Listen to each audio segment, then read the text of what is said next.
তুমি জঙ্গলে বসে আছো, কি ব্যাপার?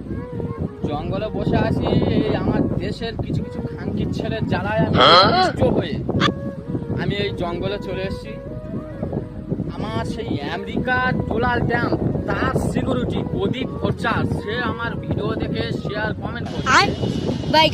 নেপাল, ইংল্যান্ড, তোমার বাংলাদেশ, আফগানিস্তান, চীন এইসব দেশকে সব কমেন্ট শেয়ার করছে। আর আমাদের দেশের কিছু কিছু কিছু কিছু খানকির ছেলে আছে আমার ভিডিও দেখে ওদের গা জ্বলে যাচ্ছে আর কি। মোটামুটি ওদের আর সহ্য হচ্ছে না, আমার ভিউজ বেড়ে যাচ্ছে, কারণ আমি একটা ভালো ফেমাস হয়ে গেছি, যার কারণে ওরা আমার দেশে এত জ্বালাচ্ছে। মনে তিতিকারে আমি ভিডিও করা ছেড়ে দিয়ে এখন এই জঙ্গলে এসে বনবাসের দীক্ষা নিয়ে এই গাছে বসবাস করি। জঙ্গলে যাও আবার? এই ফাঁকা জঙ্গলে এসছি। আবার যদি আমার ভিউয়ার্স ভাইরা যারা আমার মানে কমেন্ট শেয়ার করে তারা যদি আবার আমাকে সাপোর্ট করে, যদি বলে যে না তুমি পুনরায় ফিরে এসে ভিডিও করো, তাহলে আমি আবার পুনরায় ভিডিও জগতে যেতে পারি।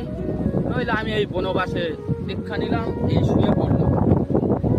शाबाश बेटा, बहुत बढ़िया।